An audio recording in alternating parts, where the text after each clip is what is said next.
It's fine. Okay, do you guys have internet here for some reason? Yes, it's my studio and the password. Okay, hold on. My studio. We're live. Oh, we're live right now. As we speak, she's going to say the password out loud. Here, wait, don't say I'll it. write it down for yes, perfect. Oh, Yes, there we go. here we go. Okay, while you're doing that, I'll do an intro. So, hey everyone, welcome back to another 180 Shift podcast. And before we get started, make sure to check out all of our social medias at 180 Shift, as well as our website at 180shift.org. My name's Ellie. And I am Tara. And welcome. So, we actually just did another episode with another person. Matthew. His name is Matthew, yeah. And it was pretty cool, so you'll be able to see that, and if you want to check it back a little later. But if you're joining us for this one, thank you. We'd love to have you all back. And I gave the explanation last time, and the previous interview that we just did, that we were gone for a week, and that was because of the fires, mainly because of the winds at first, because we just felt like it was not the best decision to just go across the valley just for me to come here, and there was a lot of internet stuff issues, so we took a break, and then all the fires started happening. So lots of crazy stuff has been happening here in LA. For those of you who aren't here, I know it sounds really weird, but it's been a pretty crazy week, I think, for all of us. Yeah. No, I know. It's been hard. But It's been crazy. On a lighter note, I don't think I've ever seen this community and other communities local to us get this close with each other in fundraising efforts and toy drives and clothing drives and food drives. I mean, I have seen that yes on the phone, but also just it feels like just in my backyard. I'm seeing that, and it is amazing, and I love that. And it's not just the celebrities who are doing, it's everyone and humanitarian efforts. Yeah. It is literally everyone. People from Burbank driving to Altadena with water bottles, packs of water bottles, and just handing them out. And just That's awesome. I saw parking lots of just clothes that people from all around are donating, and not to mention the prayers that Los Angeles has been receiving after this disaster. I mean, that. It's sometimes in chaos and in a disaster, that is the best time to spread the love of Jesus and to share God's truth with people. And I feel that's what we're seeing in this community outside of the chaos. I definitely think so. And you know what? I have never felt so much love from the surrounding communities to Los Angeles. I mean, I've also heard all crazy stuff about Los Angeles. About the politics. Right, about the politics. I've heard people saying, well, you asked for this and all this crazy stuff. But I've never felt so much love from other communities because, you know what? Mexico sent over firefighters, which I was very proud because I'm yay, my Hispanic people there was that's so fun to see them coming over. But I've also seen Canadians come over. I've seen people from different states, and I'm just that's so much love that's being just spread and helping the impacted here. So not to mention the inmates too. That's true. So many inmates. That's true. Going out and putting out this fire, and then getting rewarded with okay, if you help put out this fire, it'll work towards programs that'll help make you a firefighter. Just wow, incredible things happening in the midst of this chaos that I think it's important to point out because, I mean, a lot of people like my family who live in Colorado or other parts of the United States, they think that we're just all on the verge of dying, Yeah. But it's not true. I mean, even we're getting live updates from both fires, and they are little by little becoming more contained. They're not out yet. So no. I know. Yeah. But we're a long way. Yeah, a long way, but still the efforts from the community and people standing up has been really wonderful to watch. Yeah. Well, and that's our little take on the fires right now. But we have another guest joining us today, and that is Amy. So welcome. Thank you. Did you want to give just a short, little, I guess, bio of yourself, and then we'll kind of jump into our discussion for today? Yeah, absolutely. So, my story started out with my dad serving alongside the Americans during the fall of Saigon.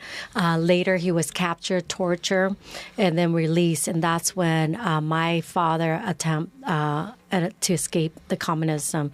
First, he talked with, of course, my mom and saying, there's no future for us here in Vietnam.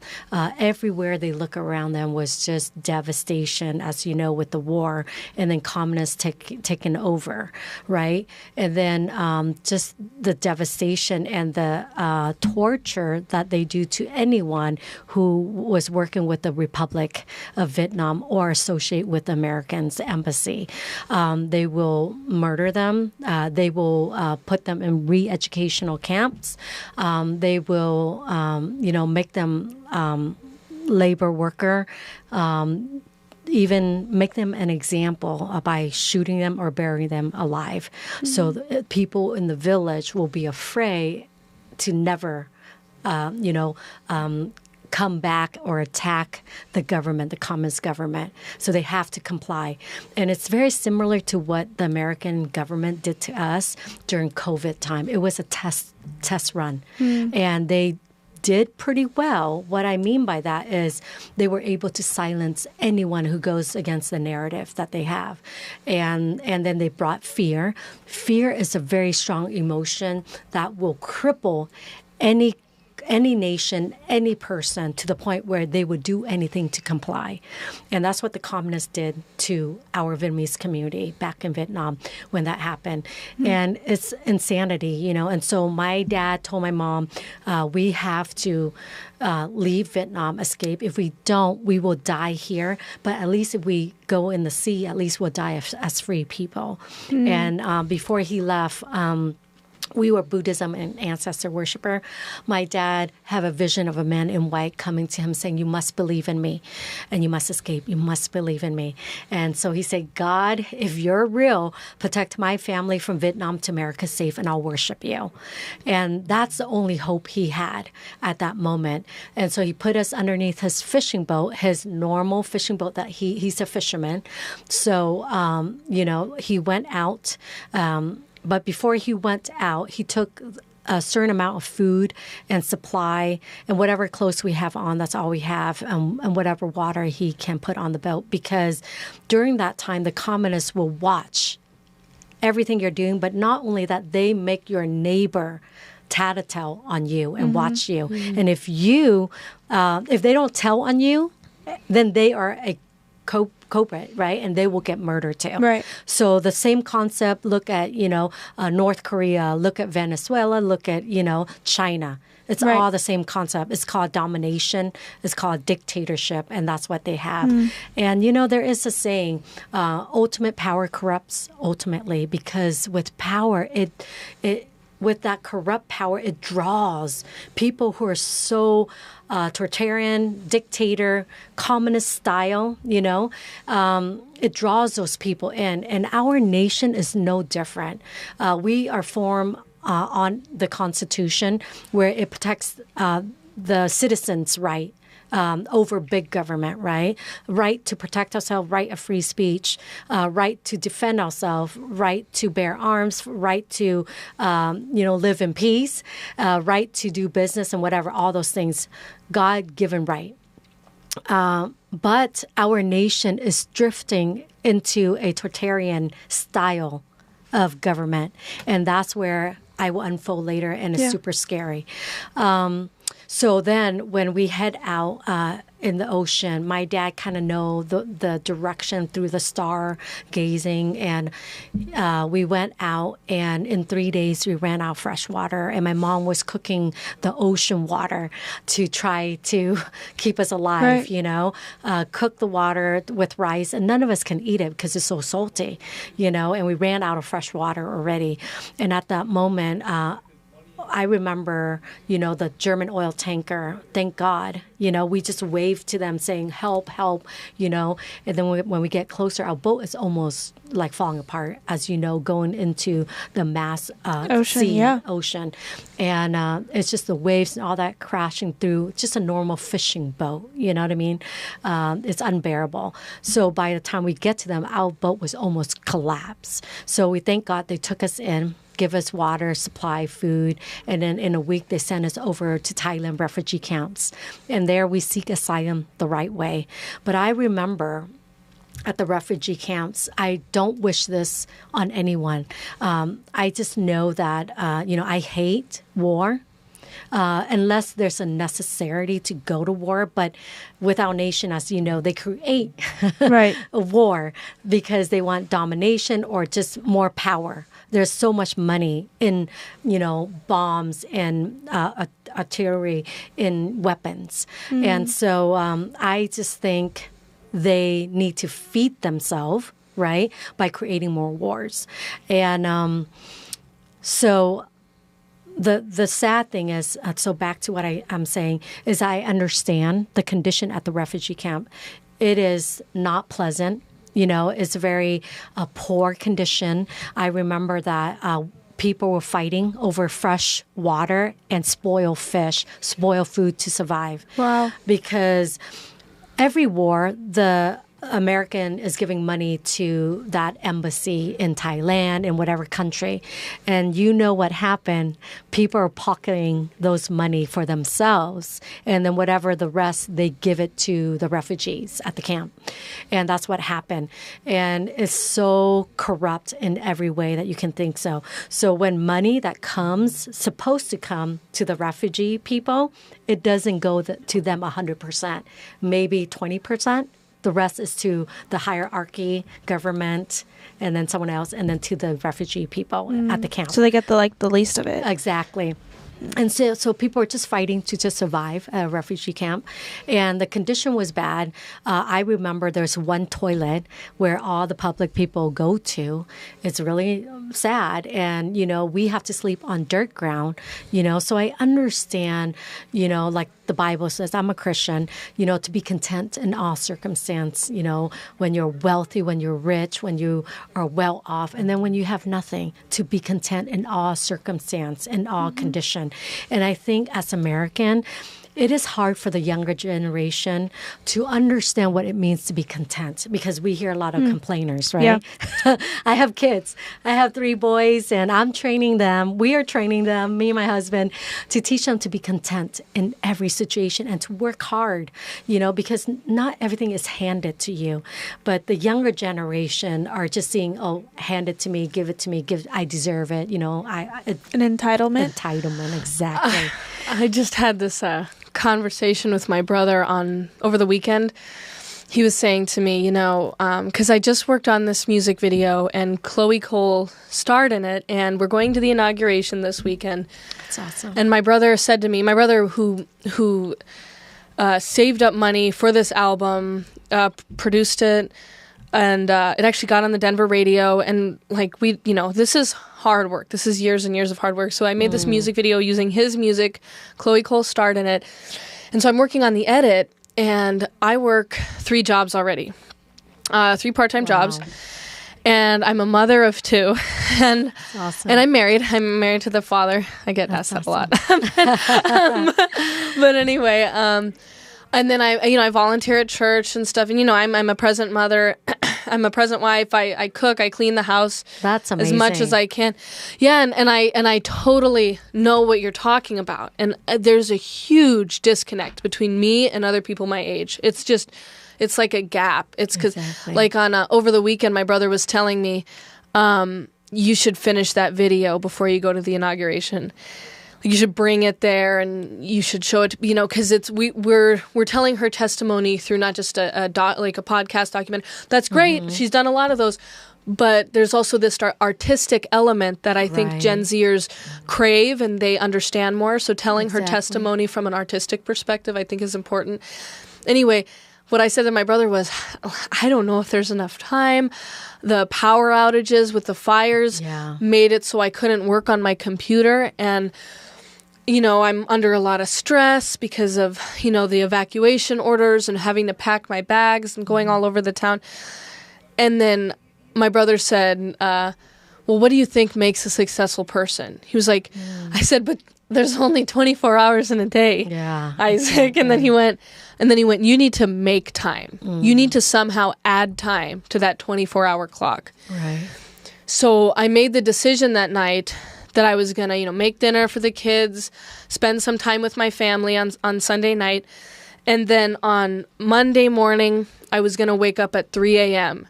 Wow. and start working on that music video. And I did. And it was commitment. painful. It was physically painful when I do that kind of stuff. Yeah. And I some people say to me, Tara, you shouldn't be doing that. Like, that's not healthy. You're doing damage to your body.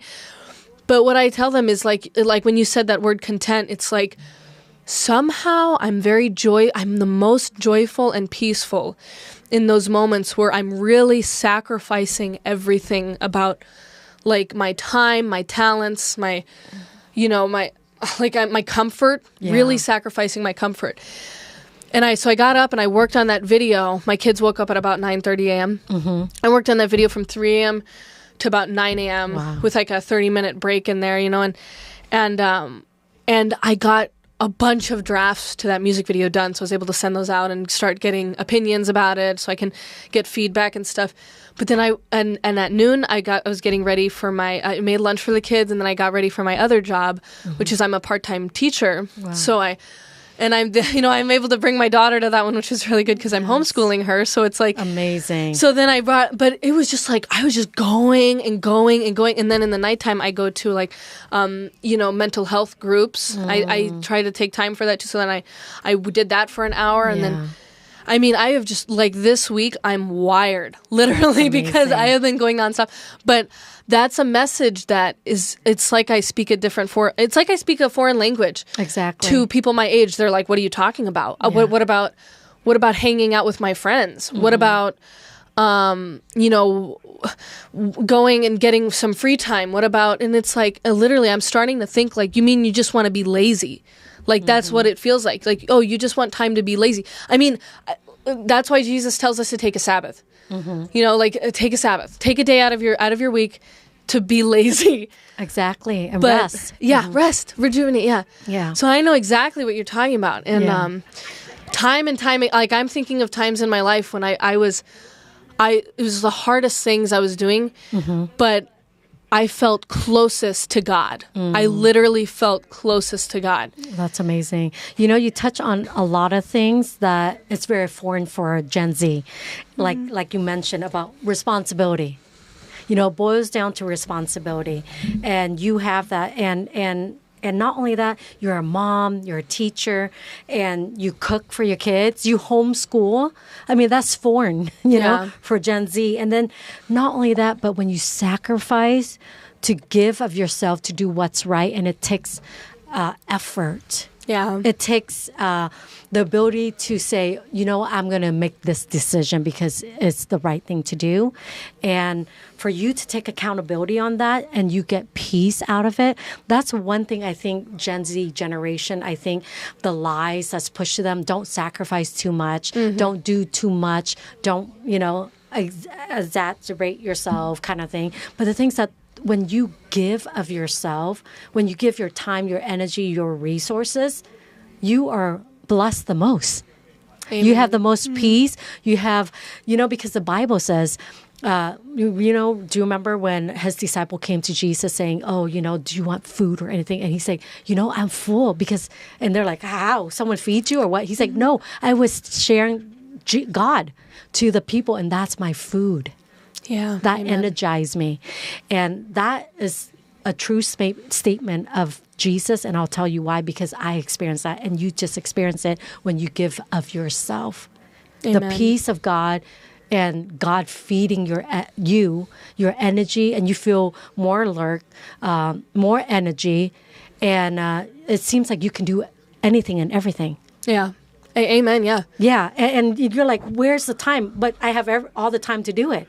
Yeah. Because it's the weirdest thing.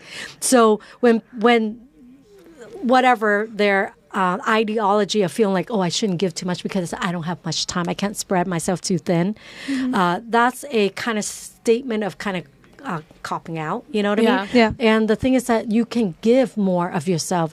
And when you stretch yourself, you couldn't imagine how far you can go and how far you can stretch yourself. Yeah. And you can do so much more if you are willing. Yeah. And then guess what you do less of? Complaining. Exactly.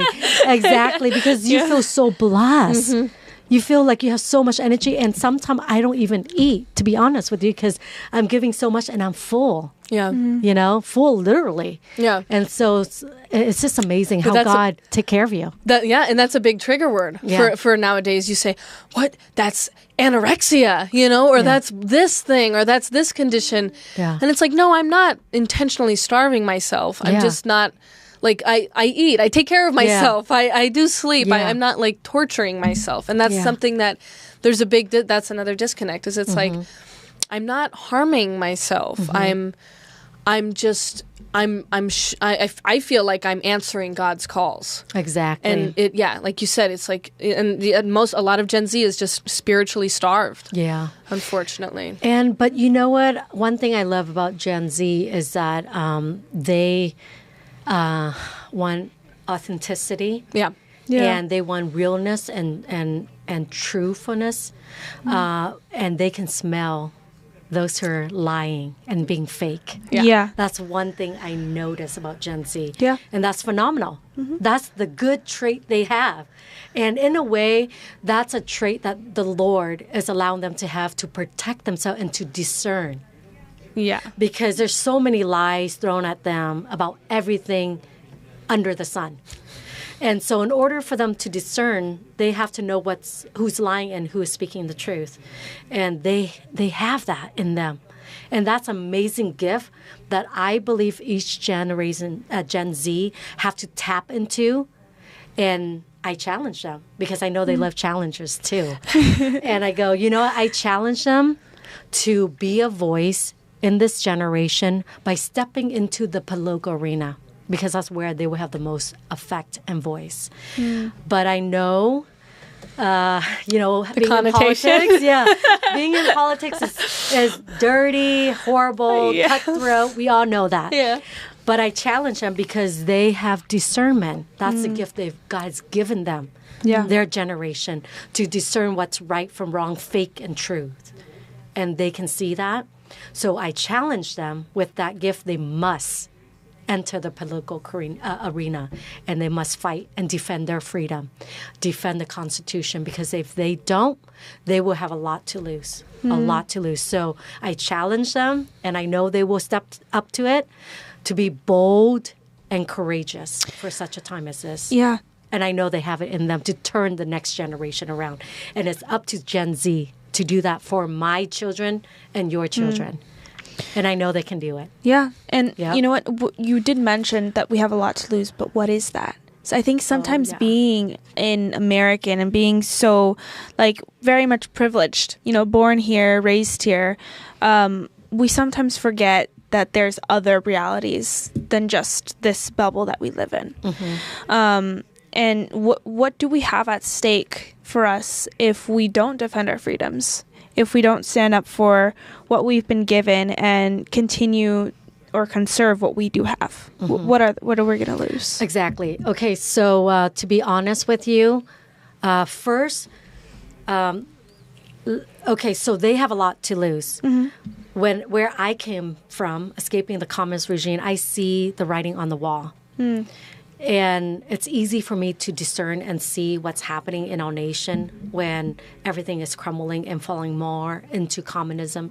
First, I like 4 years ago, I say, okay, this is the beginning of socialism. But more now of what the Democrat is doing is so sad. The party that claimed to be the voice for the people, the Democrat, the voice for the minority group, the voice for the poor and the weak, yet it's complete opposite. Because the policy that they enacted, for example, just locally here with the fire, no water in the reservoir, that is full BS. The Gen Z can smell that. If we have a reservoir, it needs to be filled with water. Yeah. For 1 year, you drain all the water out and you don't fill it up, and you just put a covering over it so the bird won't poop in it.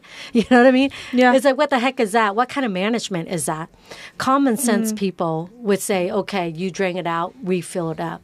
So in that way, if a time of fire, time of drought, we have something to help the people in LA, right? But instead of that, My name is Chloe Cole. I am a nutritionist. their progressive ideology have taken us down to where we're today. Just example, LA. The fire management is not even there, okay, to prevent fire from happening in our state of California. The leadership has more entertain and push woke ideology because of special interests who are paying their campaign. And that's the issue, because there's so much corruption within our government, to be honest with you, from federal, state, and local.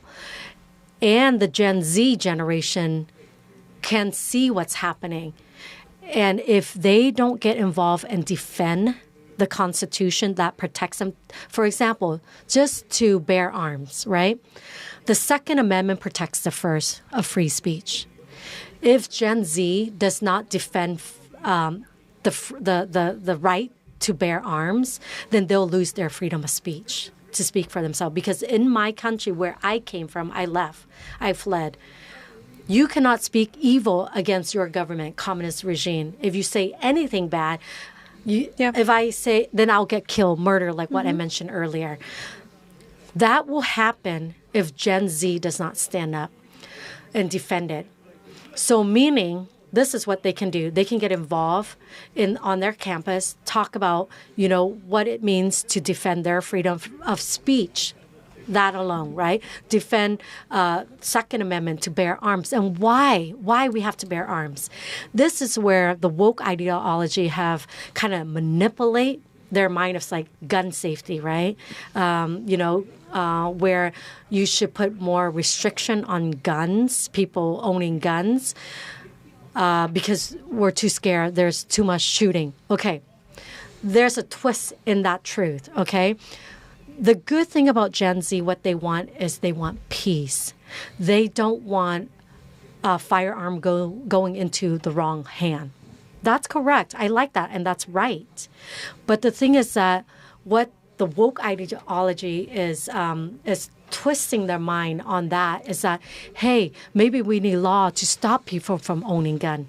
That's where the false narrative is, where they need to discern between having the right to bear arms, but with safety, meaning it's okay to promote laws that will protect mass shooting. It's okay. Meaning you have to vet, mental ill people. That's fine. But you cannot remove people from taking your right to bear arms, meaning more training for those who are afraid of guns, because the gun sound is very frightening to a lot of people who never own guns or hear a gun fire, right? And it's scary, and plus the recoil. When you shoot, it recoil back at you, and you're like, oh my gosh, And for women, a lot of people, women in general, they don't want to touch it, and they are afraid to even go to practice gun shooting, practice with a gun, because they're afraid. So for me, I do practice once a month in the desert, BLM land, which is not Black Lives Matter, but a land is Bureau Land of Management. You know what I mean? When I say BLM, they're like, oh, Black Lives Matter? Where? You know what I mean? I go, no. It's a land that belongs to the public. It's to us. And we can go out there and shoot for free.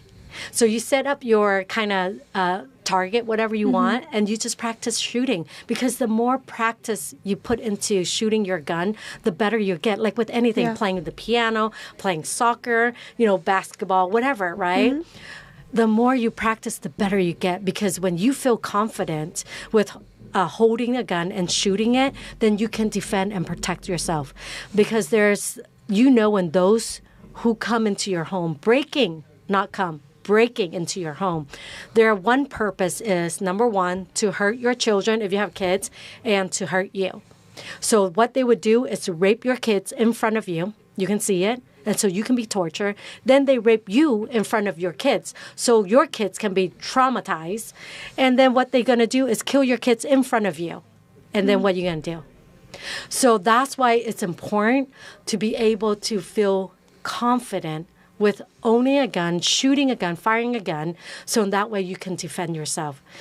Because the law of California is so beyond stupid, okay? It's very friendly to criminals than to a buying citizen who own a gun. And if you shoot from the back, oh my gosh, they would take everything from you. Yeah. Your home, your livelihood, your children, everything from you. So it's very important to feel confident with shooting. And to hold your gun and to fire a firearm. And so I do train, girls who want to learn. I'm more than willing to assist and to help. You love me. I love you too. I love that so much. You don't understand. Yeah, so it's so important. Yeah. Yes. No, it's so important. I would love to go shooting more because I only have done that once. And I got some of the safety. I did a whole entire safety class. It was like a few hours long, and it was like crazy. But like, it's so important. Yep. And you can prevent so many of the deaths that are currently happening from guns and a lot of accidental ones from training, because some of them are just the most like, why would you do that? Yeah. Some common sense things. But if they don't know it, I guess whatever. Yeah, well, it's scary. People were never taught how to, safety rule, right? Yes, that's true. So Very I true. tell people all the time, especially ladies, I go, okay, and kids, my boys, and I tell them, okay, I ask them, okay, when do you point a gun at someone? You point a gun at someone only to kill. Yeah. If you're willing to kill. You don't point a gun at anyone. Fake, Nerf gun, real gun. I don't care. You don't point at them unless you're ready to kill. And then also the other safety rule is you point your gun down, away from your feet to the side, right? Always down. Trigger your finger off the trigger always. And when you shake people's hand who own a firearm, you notice their hand is always like this because they know to put their hand like this on the firearm without touching the trigger. So you put this, like pretend this is a gun, you put like this, and then when you're ready, you do this, but it's always like this. So when you shake someone's hand who owns a gun, they tend to reach out like this, to you, and then shake. It's just funny, because they're so used to that. Always finger off the trigger. Yes. Finger off the trigger. Yes. Always until you're ready to shoot. And when you point, you shoot to kill. Yeah. You don't point to just for fun. Never. And so they all know that. Finger off the trigger. Always. Yes. Finger off the trigger. Yeah, That's another one is lives. shaking the chamber, and don't put your face in the barrel because you don't know if one's still in there. Exactly. Yeah, check the chamber. Yes. You know how to undo the magazine. You know how to check it, and how to rack it, whatever, you need to know all those things too. And of course, wear earplugs to just protect your ear. If you have glass, normal reading glass, seeing glass, or whatever glass to protect your eyes. Yes. But that's normal safety. Yeah. But to think about it, when someone breaks into your home, you don't have time to put on glass or to put on all that stuff. Yeah. So that earplugs and glass is just for when you go shooting mainly. But in real life situation, finger off trigger unless you're going to shoot. And when you point to shoot, you shoot to kill, period. And then be confident and know where you're shooting. Yeah. That's it. Yeah. It's wonderful, everybody. You see, she just gave a little class right now. No. Awesome. Yeah. It is very helpful. Yeah. It is. And absolutely. Yeah. I kind of just wanted to jump real quick back to your story because you kind of like, you were telling us you were at the refugee camp, but how did you go from the refugee camp to America? What was that like? That's a good question. And we left it off there at the refugee camps. Cliffhanger. So, we were there for 2.5 years seeking asylum. Thailand, Philippines. I remember we sleep on the dirt ground. So I know the condition. And then we seek asylum. Finally, they granted us asylum to come to America. So they flew us over to Southern California, exactly Huntington Beach, California. Oh, wow. And surround us, our Christian community that share the gospel to us. And from there, we got saved. My dad, myself, we all got saved at the same time and learning to walk this walk, with the Lord all together. And it was neat, but I remember what is very, very etched in my mind and heart is all the trauma that my dad went through at, being tortured by the communist regime. And then also the experience on the fishing boat and seeing women being raped, tortured, and thrown overboard. Yeah. Bruised up by men beating them, tortured because of rape. Pirates, Thailand pirates, and they capitalize on refugees leaving because they have gold, they have goods. And so if you have gold teeth, they will pull it off your teeth.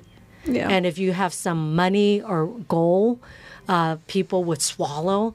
And if they know you swallow it, they'll try to make you get that out or try to do whatever they can. It's disgusting. It's disturbing what war will make people do. Yeah. And it's so demonic, so evil, and it's barbaric at the core. And it's disgusting and disturbing. And so when I look at the most closest thing that's happening was Ukraine, right? And the war in Ukraine, there's a lot of human trafficking, sex trafficker for sure. Toward those children over there that's just misplaced. And the women, they're sold to the highest bidder. And their livelihood, any kids and women who are trafficked, their livelihood is 3 years max. Because every day in, day out, they're getting abused 20 times, 13 to 20 times. How can a woman survive that? How can a girl survive that?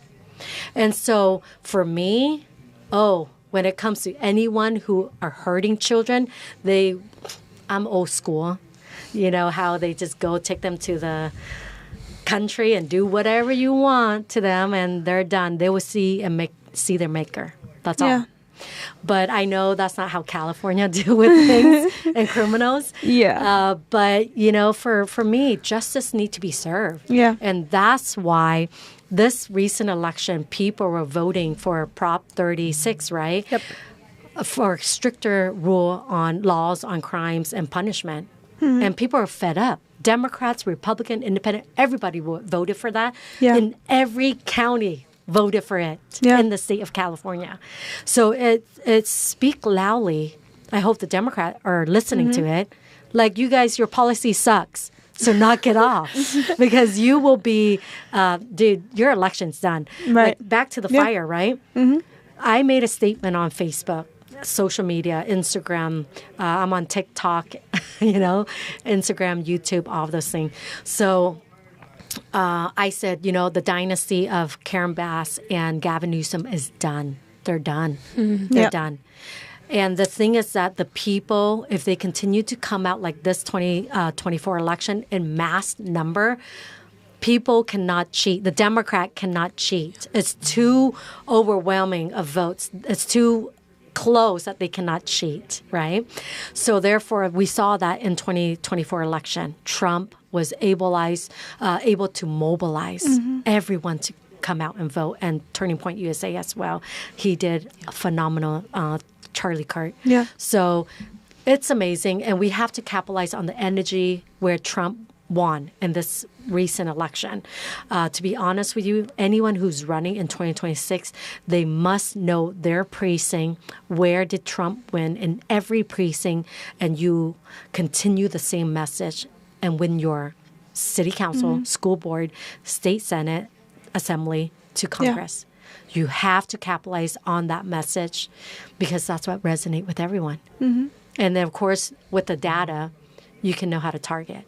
And then ballot harvest, too. You have being to do smart. ballot harvesting. Because if you want to be competitive, you have to ballot harvest.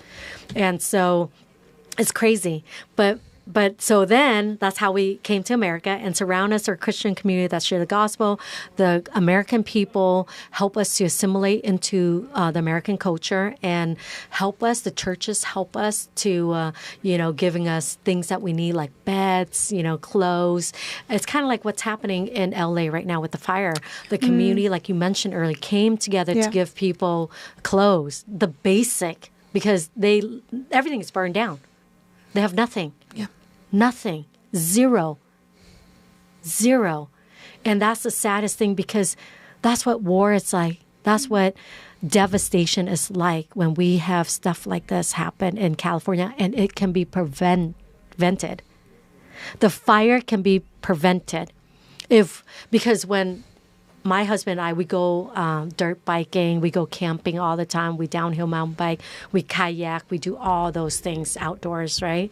And when we go up to Sierra Mountain, we remember they were cutting down trees, right? And we're like, oh, what are you going to do with all these logs? They say, we cannot even touch it.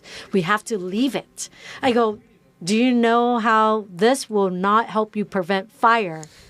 Like, you have to clear the brushes.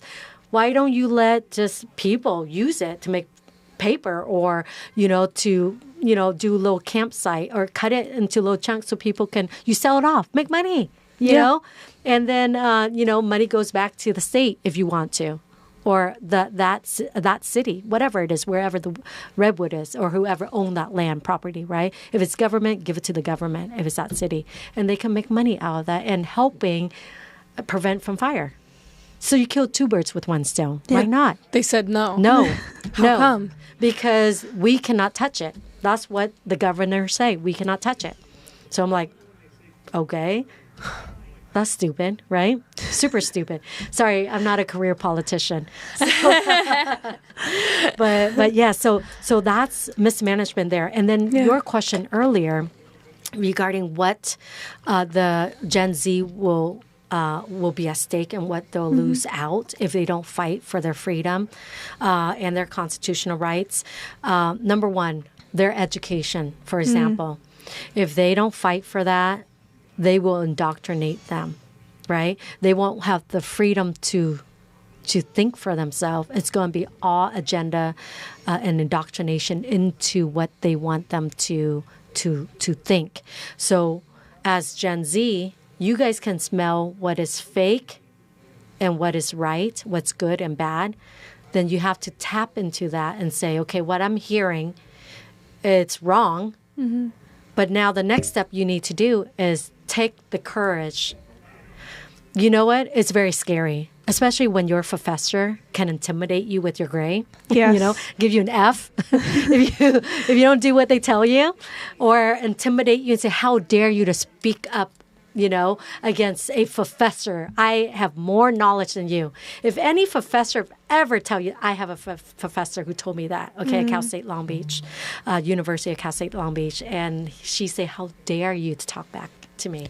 Wow. I'm like, I'm so sorry, ma'am, but, this is how I feel and this is how I think, and this is wrong. And oh my gosh, when I made that statement, when I said that, I was trembling inside because I'm just a college student. Right. She is a professor, and she's very intimidating. Yeah. And so she's for me, a person of authority. Yes, exactly. And so I was intimidated, and so I was nervous, so scared to speak. But when I did it, you have to muster that courage, because everyone you look in history, from the Bible example, David, Esther, Gideon, Joshua, all those men of heroes and women of heroes, before they take the task to be bold, oh my gosh, they're second guessing themselves. Yeah. They're playing this through their mind over and over. Like, are you sure I can do this? Yes. I'm so afraid, Yeah. And Joshua, leading the people, with Caleb going to the land of giants, what if we get killed? You know what I mean? Yep. I bet you all that played through. And then Gideon, oh God, there's only a few of us and the Philistines are going to destroy us. God, are you going to help me? I'm the only one. I'm fragile. You know what I mean? And making all those excuses like Moses, God, I stutter. Right. I can't do this. Have my brother Aaron do it. I can't speak, but he was raised under the Pharaoh, the best education in the land at the time. So it's just excuses. And because he's afraid, he's scared. Scared to take courage, scared to do the bold thing, because it requires everything from you. Yeah. Everything from you. Even when you feel butterfly, in your belly, butterflies in your belly, oh my gosh, all of that. And I know Gen Z feel that because I felt it. You know what I mean? All of us felt it when we are tasked, called upon to do something bold and courageous. We will always have that because David did too. Little David, going against Goliath. Oh my gosh, I bet he was afraid too to think about it. And then with that courage from the Lord, knowing this is right, what is right, he boldly went forward to the field and say, you, Goliath, you are a disgraceful to my God, to discredit my God that way. He will take your life today. I'm paraphrasing, but you know what I mean? So for him to boldly make that statement and follow through with his action, and God used him with a pebble of rocks to hit him rightly in the forehead where it kills him and destroy the Goliath. Right. So likewise, I think when we take the courage to defend our free speech, defend our right to protect ourselves if the government gets too big, like communist dictator style, right? Then we can defend ourselves from the government. That's the reason why we have the Second Amendment. And then also to defend our home, defend our home and our children, our kids, like the example I gave earlier, when people break in. Right now at the southern border, ISIS is in here, all the terrorists is in here, just waiting for the right time to kill. Right. Kill the innocent and destroy America from within because of so much hate they have for us. And of course, we're not perfect, but we are the best thing so far on earth because of our constitutional right, and we want to defend and fight for others. And we are a very gracious nation. We give a lot, and we have been the beacon of light into the world and other nation, but we kind of have fallen from our grace in a way, right? Fallen from our beacon of light. Because when we left Vietnam, everyone talks about America as the land of milk and honey, gold, wealth, land of milk and honey. That's what other country thinks of America. That's so true. But we have fallen slowly off of that, and more under the Biden administration, because they have sold us as Americans to the highest bidder. They're not interested in us anymore as Americans. They sell us to the highest bidder. Like we're off to the swap meet, or we're off for a bid, in the slave market. That's what we're worth in their eyes, because they can make money and keep their power by using us, the American people. Yep. And Gen Z need to see that, and their eyes need to be opened up to see, because they're very, very compassionate generation, okay? I will say that, and I'll give them credit for that. They're very compassionate. They want fairness. They want justice. Yeah. All of those are good. But the problem is the Democrat, progressive, have capitalized on their good-hearted, to utilize that for their own agenda by pushing climate change, pushing all these things. Right. But the thing is, like being humanitarian is good. Don't want war, helping those country who needs water, just fresh water or the well, from food starvation. Those are all good. But remember, there is an agenda that's tugging on your heart of goodness for the purpose of evil. And you have to discern on that. And the thing is, it's okay and it's right, because when you want justice and you want fairness for all, that is the heart of God. God say in the Bible, I don't look at you as the rich and the poor. I don't look at you as men or women. I look at you as my children. Right. And I think that's why there's a lot of discrimination and racism. And the Democrat want to focus on that, capitalize on that to bring division among us, because they know when we're divided, they can have more power. Right. Remember, in politics, in government, more power mean more money for them. More power mean more control for them. And we don't want that. For me, as a government entity, a councilwoman, I'm telling you guys, I want smaller government, smaller bureaucrats, and more power to the people. Something that It's so true is when you mentioned that other people think of this land as the land of milk and honey. And that actually took me back to, something that my great grandmother says. And she's the resident here in the U.S. She lives back and forth between Mexico and here. But she loves this country, and I can tell because she says, well, this is, I'm sort of paraphrasing what she would say, but it's like, she'd basically say that this is the Holy Land almost. Like this is the place, basically the same thing that you're saying, like the land of milk and honey, that it's such a like freedom, just the center of freedom. And it was just so rich in everything. Right. So rich in so many different ways. And she would basically say that, right? And this is coming from my great grandmother who immigrated from Mexico. And so she really, it's so true that people do see this land. I mean, it also proves because other people are still making their way over here. Exactly. In big amounts of just people. But something else you also mentioned was the corruption. And you touched on that. But I kind of want to know, from what you've seen, I mean, you've been in politics now. You've stepped into that arena and you've taken on being a councilwoman. What have you seen, like, corruption around you? What can you tell us about that? That's a very, very good question. I think what I realize, the corruption on a local level, but not only that, because as a local elected official, we deal with other local elected official, but also state, federal as well. Right. And then we deal with different bureaucrats from local, state, and federal as well. And so I think what it is, what happened here? I don't know what happened. You see what that is? Maybe you guys are more tech savvy. Broadcast details. Oh, no. I think you might have ended it. Oh, I did? Yeah. Okay. It says broadcast details there. Technical issues. Sorry, technical issues. No, it's okay. It's okay. Okay, so I'll go back live because I want to answer that. That's such a great question. Let me go back here. I'm loading it right now. I wanted to point out too that one of our founding fathers, I believe it was Jefferson. I'm double checking that.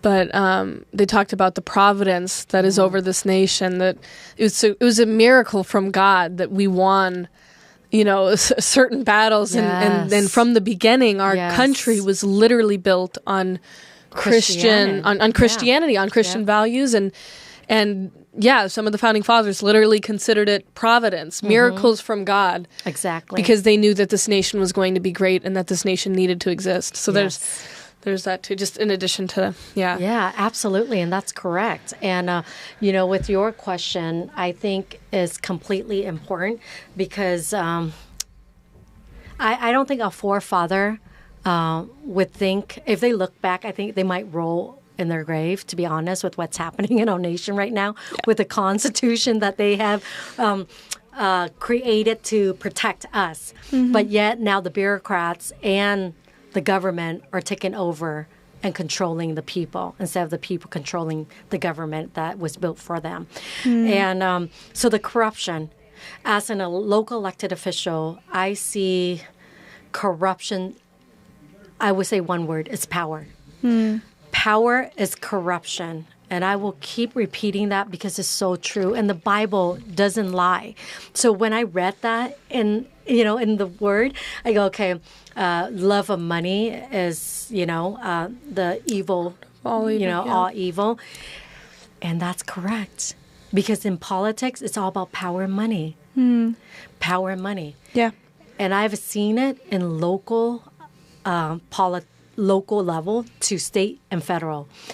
Anyone that tries to destroy their power, their money, they will come after you at all costs. And they don't care if they take away your livelihood, your family, or even your life to the point of taking your life.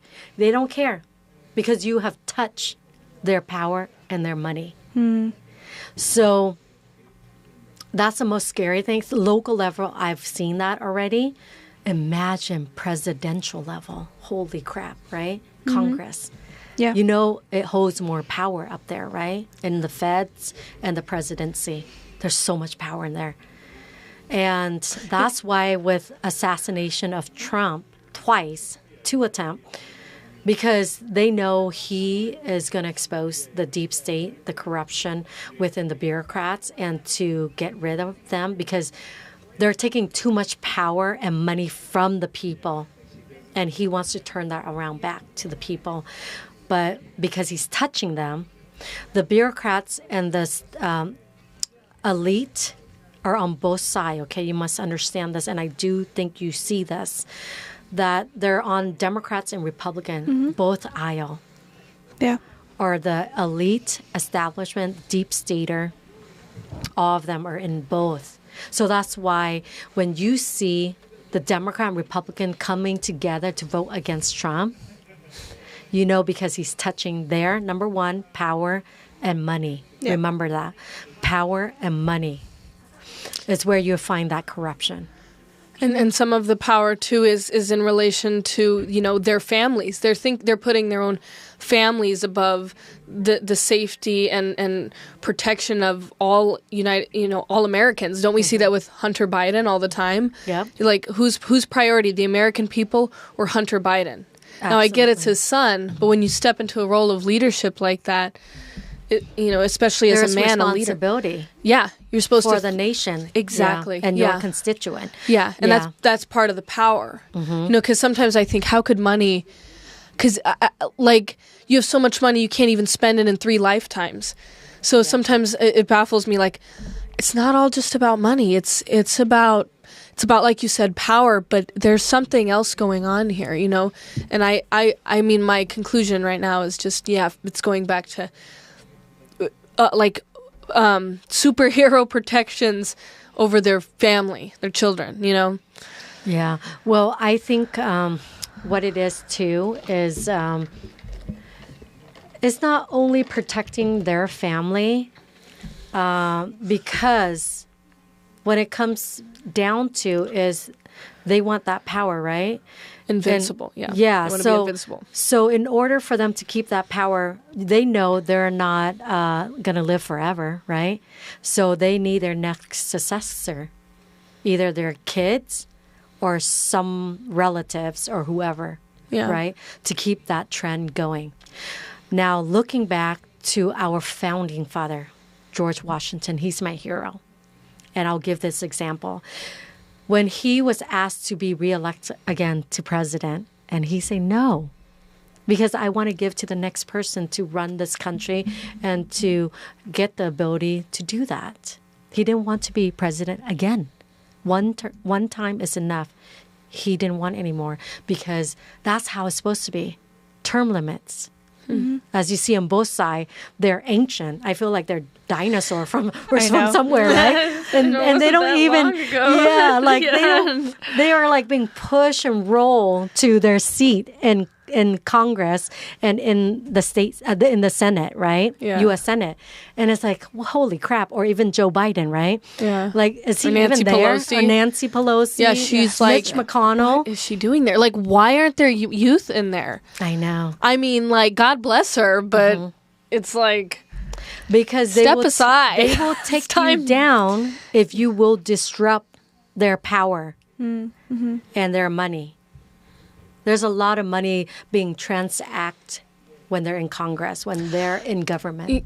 You know, the other day I saw something about that, how it was like, how are these politicians making so much money? Mm-hmm. And it was because of stocks. It's because they were getting ahead of the stock waves. They knew what stocks to buy because they're using whatever intel they have during their work as a politician to then turn around and buy certain stocks. Because they're your opinion? In different committees and they know what's in the market, and they speak. They all know those like from Google to Amazon to Tesla, all those things. They see the market and they know because they pass different bills, right? And they know if they pass this, it's going to tank the market. If they pass this will up the market, it's right? Like a game of Monopoly. Yeah, so they know. When they make those policies in the feds, they know. So that's why Nancy Pelosi, her her husband invested in different markets before it collapsed, right? And sell different, stock that he has. So then in that way, he doesn't lose any money. So they have the ins in the market. And that's illegal. If you think about it, it's so illegal. That's how they capitalize on their money and pocket for themselves. Ahead of everyone else. And that's corruption in and of itself. And that's why I think if the elected official, number one, have term limits, number two, that they don't have special interests buying them out. I think the problem is let me say this. A lot of elected officials come into government with a really good heart of wanting them to make a difference for their constituent from local, state, and federal. But the corruption happens is when special interests dingle the carrots in front of you and saying, hey, if you do this, our corporation or our business can fund this amount into your account for your race. And that's why it's so important to look at the money. Follow the money. There's a saying, follow the money, right? Why they keep saying that? I guess you can coin it now, right? Follow the money. But it's true. Look at who's donating how much. And sometimes what they do is break it out in segment. So in that way you think, one time 25,000, another time, 100,000, and then another time 5,000, but it's from the same company, but they just segment it out in different timings. So in that way, no eyes are on them, like Scooby snacks. Yeah. So they know, to be honest with you, in politics, they know how to maneuver around certain things because they've been in there for too damn long. And that's a problem. Yeah. Yeah, that's a problem. It's such a problem. And I think that, it's something that a lot of just Gen Zers notice. I think my generation notices all the time because I've seen so many videos of Gen Z, like people making fun of our current government because they're like, basically what you said, they're dinosaurs at this point. Like that's literally the sentiment that's going around because I see so many videos of people like making fun of like, the next person, they're going to get the next politician from the retirement home, right? And it's crazy. But I think that's something that we all feel is that so many young people need to get into office. Younger people need to be getting positions of power now because, it's going to... No, I know, right? Like with the Pelosi videos, you're taking someone who's does not have a good record. Like she needs repentance. But you see these videos of her and you're just like, oh, this frail little thing. It's sad because my heart goes out to these people. Yeah. I feel bad for everything that we've seen Biden go through. It's just like, as just a person, abusive. You feel you feel empathy. Yeah. Yeah, you feel so bad because at the end of the day, you see, they kept Dianne Feinstein up there for a while, and she was struggling. You could tell that some of these politicians, like, they're only there because the party has them there at that moment. Exactly. Right? And then maybe they want the money for themselves, but they're struggling, and it's like, it doesn't look like you're doing well right now. Exactly. And that's something that, with Biden, and which is kind of sad that his wife is like kind of like helping him through this. It's just it's crazy, but it's time for a change. I think we can all agree with that. Exactly. Yeah, and as we go to this, we've been blessed with this opportunity to go to the inauguration. My church actually is helping us finance it. And they said to me, Tara, treat this like a missions trip. And Absolutely. Disciple to anyone you can, and then get footage that you can share on social media so that Gen Zers can see it, but disciple the truth of God to even Republicans. Because there are like so many Republicans need Jesus. And exactly. So that's really how I'm trying to see it. But I'm curious, what's your perspective on Ellie and I going there? And what do you think we should do strategically to better Los Angeles or just to help Gen Z? That's a very, very good question. I will be in D.C. as well for the inauguration. We have congressional seatings, so we'll be up there. And the good thing is we are bringing veterans with us. Aw. And we love our veteran. And shout out to all the veteran, military. You know, we love you guys. And thank you for serving this country and sacrificing so much so that we can have the freedom and be safe at home here. And so you guys have a special place in my heart. Thank you. So we'll be in D.C. And my word of advice when you're in DC is to maximize the time you're there. And we should meet up. And we will be speaking. I will be meeting with other congressional people. I think you shadow me and come to meet with me. And then when you're meeting with people, we will be at the Trump Hotel too in D.C. You will meet so many well-known people and then capitalize on that time to really speak into their life. And the question I want you guys to ask Gen Z is those well-known people, influencer, is to ask them, what got you into politics? What advice you have for Gen Z generation that wants to get involved in politics? And what are the kind of like a pitfall that you would encourage us to keep our eyes out and open to make sure we don't fall into that as well? Yeah. Now, if it's a Christian, you can ask them, how do you help yourself as an elected official to hide the word of God in your heart, that you stay true to your faith and to your conviction? And how do you do that to keep yourself sane in the political arena, right? Those are very good questions that you should ask them. Yeah. And I would love for you guys to join my team. That'd be wonderful. Yeah, so I'll give you guys my contact later, and you guys we'll just stay in touch. Yeah. And then it's going to be a lot of walking, cold in DC, very cold. Snowing. So make sure you have like heated vests or whatever. There is a heated vest that you can buy. Really? Yeah, with battery pack. My goodness. And you wear it inside your coat, you know what I mean? So make sure you get wool coat, scarf, gloves.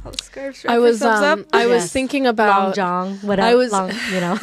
Pants. I was thinking about, since we're representing not only Gen Z and females, and we're both Hispanic as well, but we're also representing Los Angeles, and I wanted to get a scarf.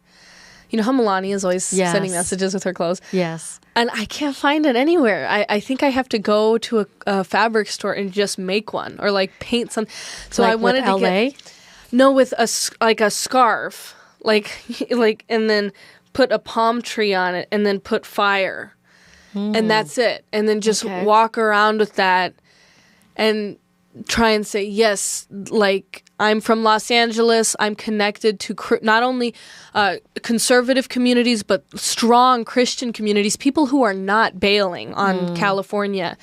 And, I volunteered on candidates' campaigns out here, and I watched almost all of the Los Angeles Republicans lose. Yeah. Yep. And it was very painful because I knew that they had huge volunteer teams. I knew that they had done fundraising.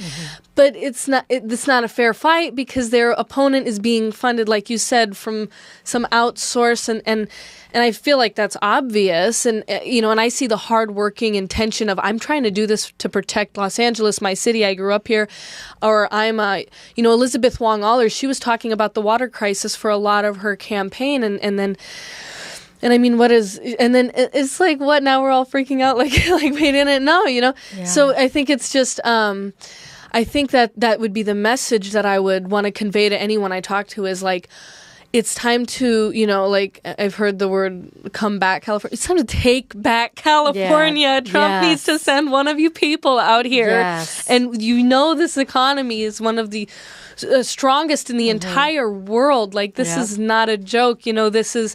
you have to send us help. We are ready for it. The California and the Angelenos are ready for this change. We're ready for a better life. Yeah. And that's basically another thing I wanna just be present with at anything I go to. Yeah. But I got that idea of the palm tree on fire. Yeah. I think the better way, if you put Hollywood, I think everyone would know you're in California. Hollywood with fire over part of the sign.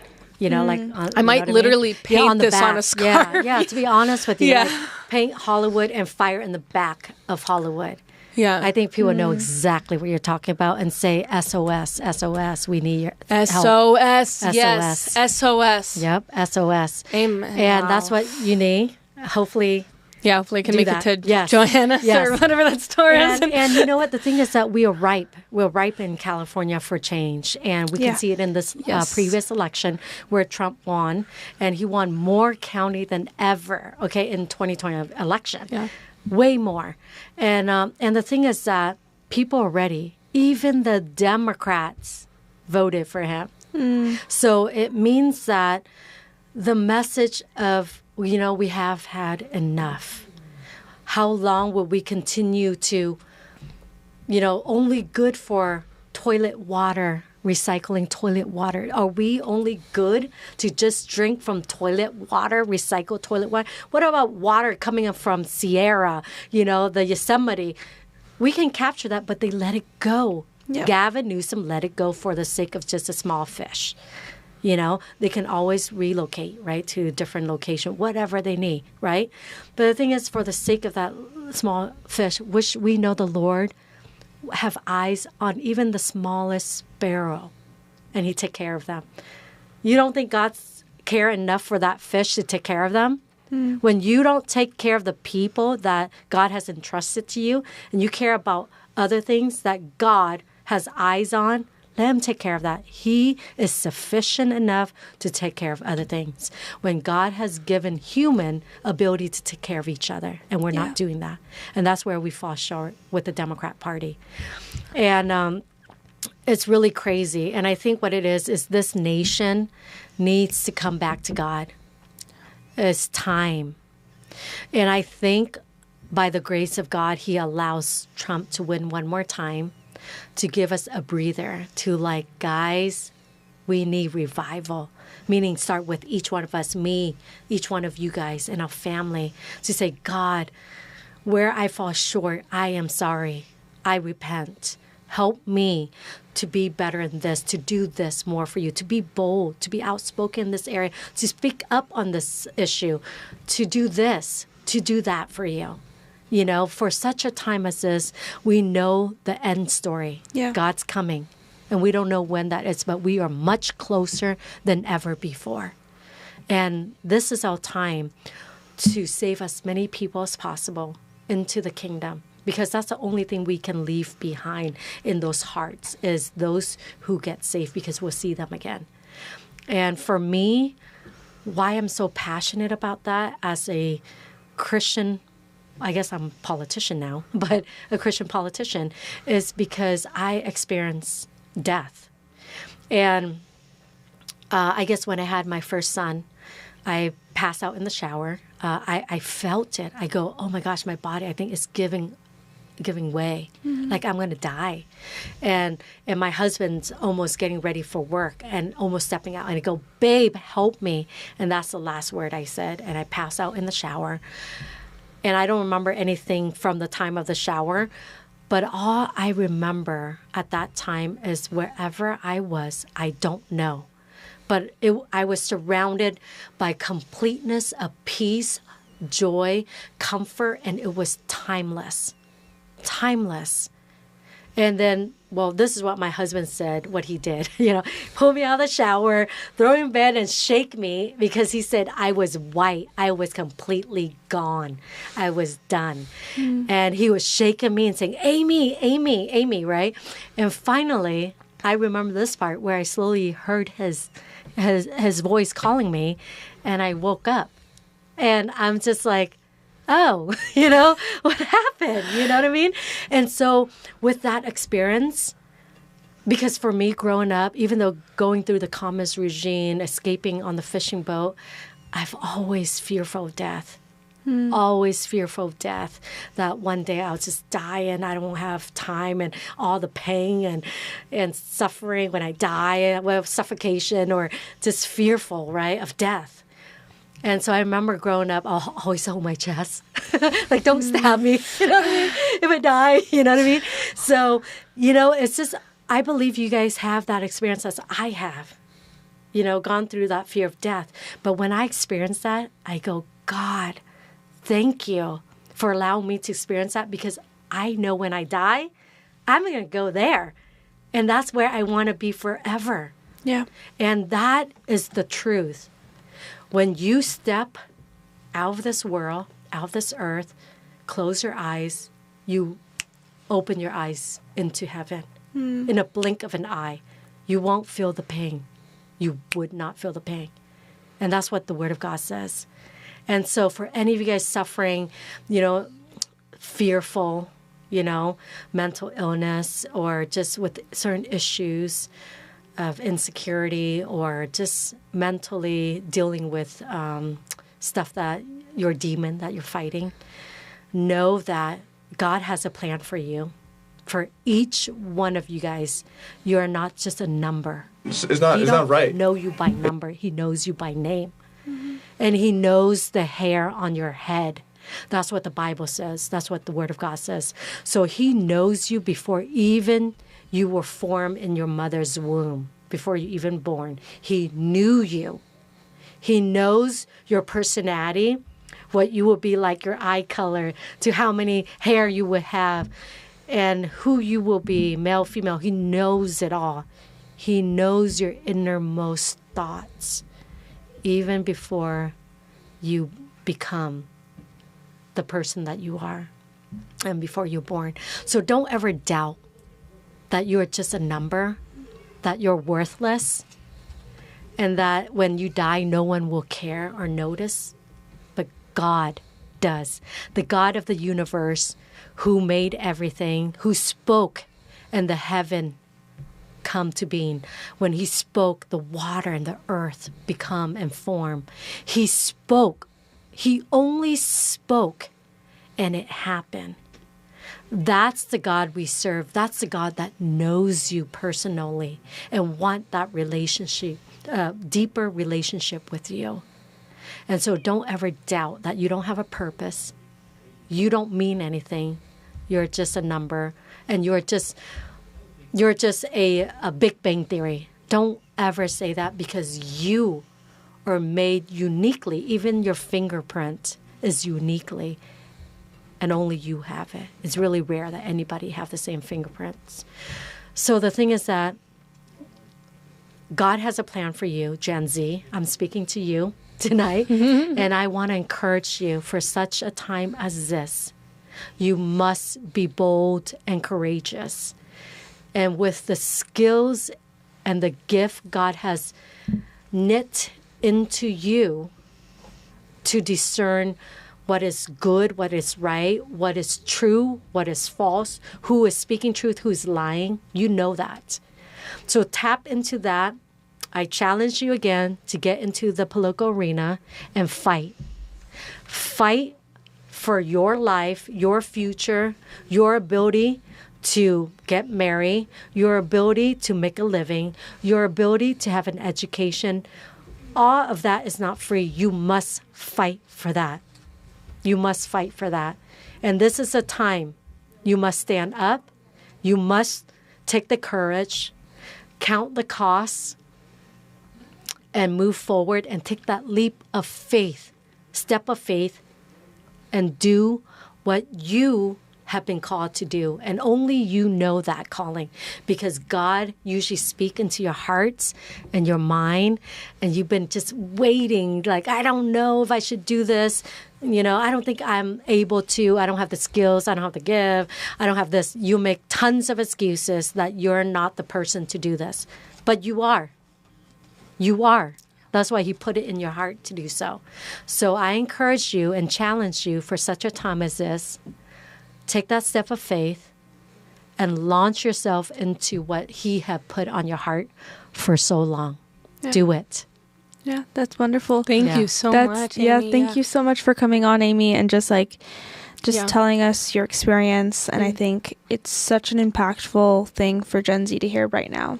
Yeah. So, and you know sharing what? such an encouraging word with Yes. us and everyone else. So thank you so much, Amy. Yeah, it's been really Absolutely. wonderful. It's been wonderful to Absolutely. talk to you. Do you want to shout out any of your social media? Or actually, you do have also something else to say, don't you? I don't know. Should I share now? You can, yeah. Okay. Let me see if I should share or not. Oh my gosh. Should I share? Be looking out. I don't know. Is this the right time to share or not? I haven't talked to my team yet. That's okay. You don't have to. Okay, so Just be keep a looking lookout. out. Be looking out. Our state is really ripe for a change in leadership. I will be running for something, and be looking out. I would need your support and your help to get my name out there. And, financially, if you can always donate. But be looking out. I will announce on my social media. Wonderful. And I will also launch some video.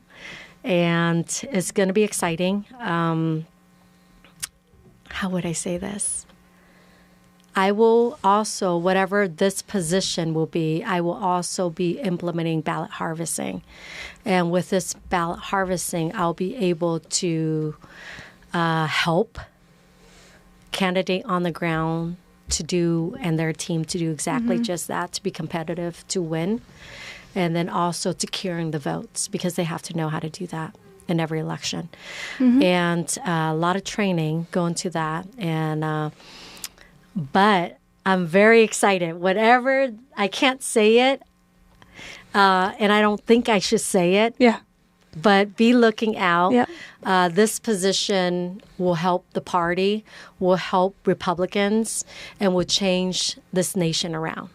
So it's going to be exciting. Just keep a lookout. Yes, and absolutely. how can they keep a lookout for this? What are your social medias? So they can follow me on TikTok if you want to. I guess X, Facebook, Instagram. Follow me. Just search Amy Phan West. So AMY Phan, PHAN, like in Nancy Pelosi, but not Nancy Pelosi. PHAN, and West, like we're on the west side.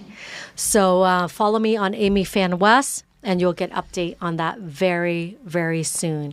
And then from there, you can share my name, and you can see how you can help me. And we need a whole team effort, in this to make this come to fruition. So thank you so much for having me on here. And thank you for all you do. Keep up the good work, because we need your voice in Gen Z. And so don't ever back down. Don't ever give in. Keep moving forward. And God bless you guys, and may God bless LA. Thank you. Thank you so much. Yes, thank you so much. And thank you so much, everyone, for watching us once again. We'll be back, hopefully. Well, actually, we're going to have to skip next week, but Yes. it's But because you we'll can be do in in DC. DC. We're going to do something in Live. DC. Okay. Don't worry, guys. We'll be live in DC doing some stuff. And if you would like to give to our fundraising efforts of going to DC, reach out to me. I can get you the link. You would be donate. It is qualified as basically a missions trip for us to spread the gospel and share Christ with not only Gen Z but anyone at the inauguration. So, I mean, I don't know. Should I just say my church's name? You think that's okay?